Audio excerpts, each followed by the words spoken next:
Hello and welcome to the Cosmo Parenting Podcast, brought to you by the CMM Institute for Personal and Social Evolution.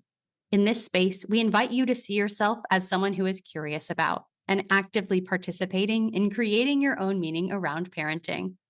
This is our Communicate episode, in which the fourth episode of each month, we will wrap up our theme by offering some ideas for communicating with your children, co-parents, or whoever else might be a part of your parenting, to start having conversations about the things you're learning here. Let's begin.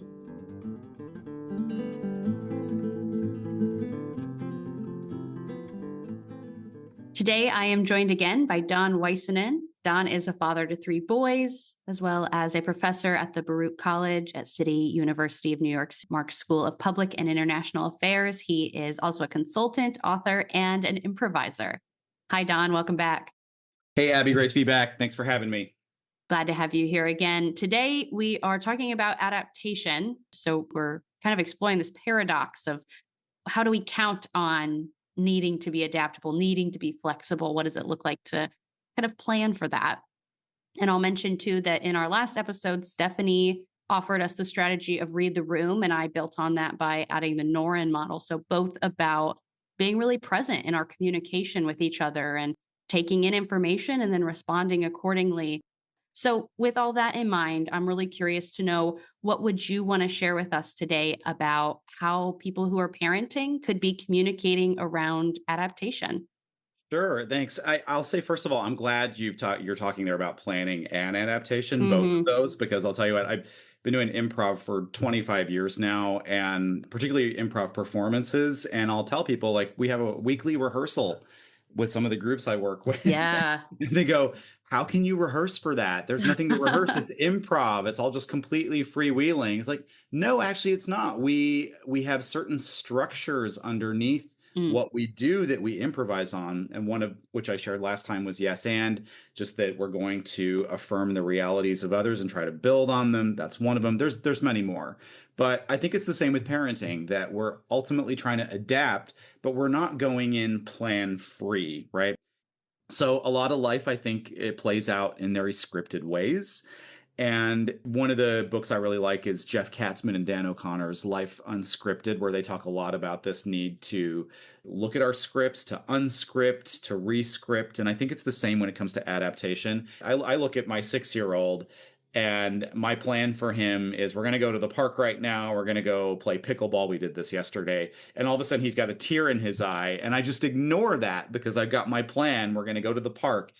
And I don't stop and just adapt. What's Mm. going on? I was thinking my friend wasn't here today and I really wanted them to. I need to be there at the moment, ready to Yeah. just adapt to what's happening. So there's lots of adaptations that I think for us parents are really hard to make. One of the big ones right now is the internet and screens, and there's lots of public discussions around this. I just think a lot about how I was in a generation, we grew up like, my growing up years, we didn't have internet, and then my teenage years we did. And so I remember life before and life after, and I keep trying to remember, this has just been their world the entire time. So how do I adapt to that? I can't fully do it. Mm. I can't coordinate and cohere completely with them. So I think part of adaptation is mystery, leaving yourself open to what's the mystery that they're presenting with. Like, my kid plays Fortnite and I have no idea half of what's going on in there. But I realize Mm-hmm. sometimes, Mm-hmm. like, it's good for me to like walk in and I just make commentary as he's playing the game. I try to make funny commentary and he seems to like it because I have no idea what's going on. But it's a great moment just to adapt and go, I Mm. don't know, like, there's mystery here. I could rant and rail against this game that he plays, but he's there to sort of show me that you need to adapt to me as well, Dad. That's Yeah, there needs to yeah. be structured spontaneity with what happens.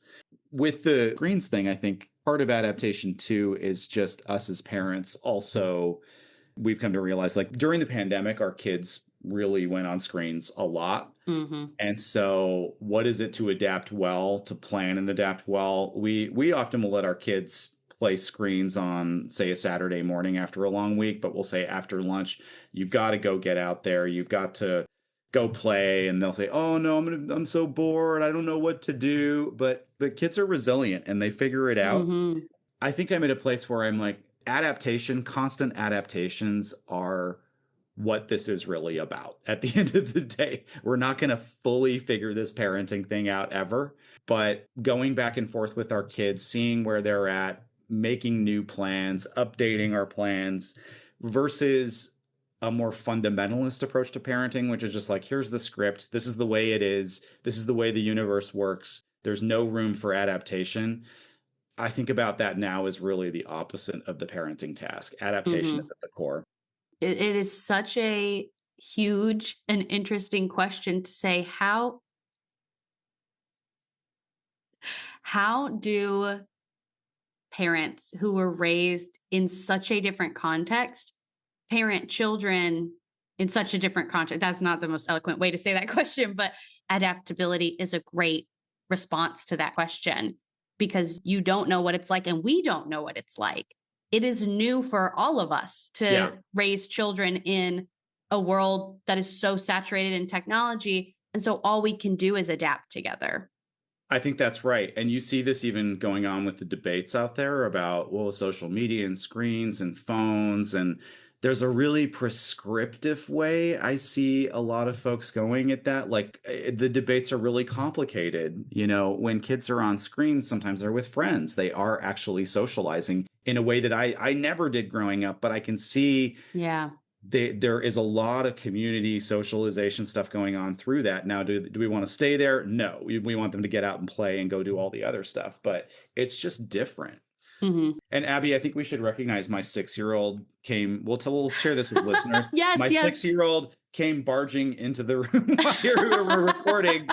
Can I go play at my friend's house? And I'm waving my hand. It just struck me that this is exactly it. This is like what we're talking about just happened, and that's what it's like. So, okay, how do I deal with this while I'm recording? Go play with Mhm. your friends.